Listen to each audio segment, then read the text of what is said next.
Now, Canada's become the latest country to announce plans to recognise a Palestinian state.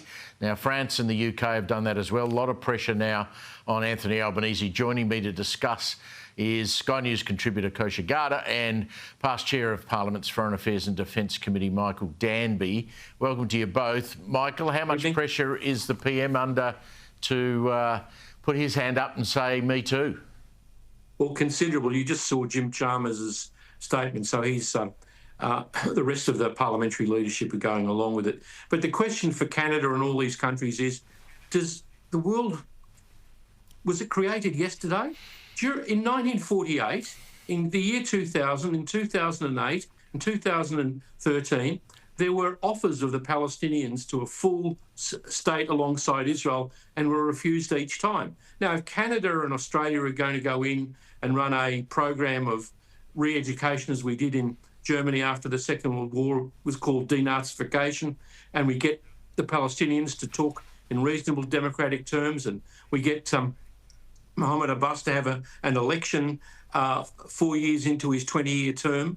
I mean, that would all be progress. But the last time, Steve, we had a ceasefire. They were on the edge of concluding it, Steve Witkoff, and Penny Wong and all of her mates announced a unilateral ceasefire is going to be imposed on Israel. And, of course, Hamas ran away because they wouldn't do the actual ceasefire when they were getting the propaganda value from the Western countries.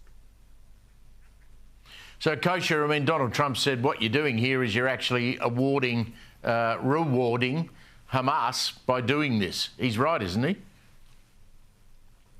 That has been his view, and he, while has not explicitly said so, he has shifted away from the two-state solution, which was sort of the implicit policy preference of many presidents, Democrat and Republican, previously, prior to him, Obama, Bush, etc.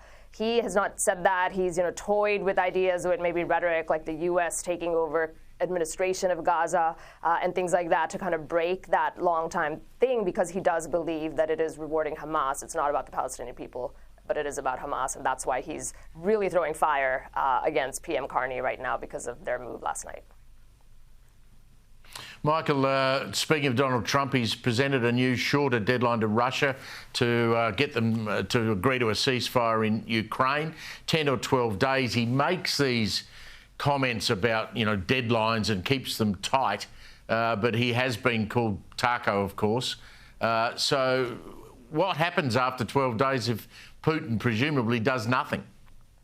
He'll put secondary sanctions on countries like India, China and Brazil, which import most of their oil from Russia. And he'll say to them, you'll have a 100% tariff on all your other imports to the United States if you continue to buy oil from Russia. So that will immediately stop from those countries. In fact, I think it's already stopping because the Chinese are very cautious commercially. But the question is that will only influence things over time, Steve. So resupplying the Ukrainians with arms and increasing these financial sanctions, particularly on the only source of revenue in Russia. Russia is one big petrol station, and that's it. They haven't got anything else. Kosha, Donald Trump has, in the past, had what he thought was a reasonable relationship with Putin. It seems like he's woken up to him finally. He seems to have certainly evolved his position as the facts on the ground have evolved, and that is that he's been talking about how he's frustrated on a personal level with Putin because they have nice conversations over the phone and then he'll go and bomb things later.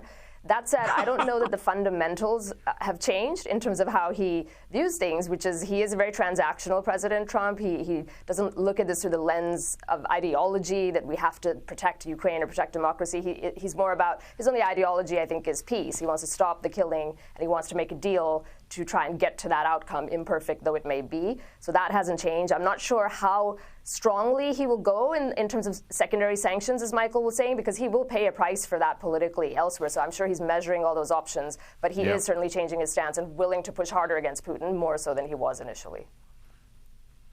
Always great to catch up with you both, Kosh. Michael, thank you very much for that.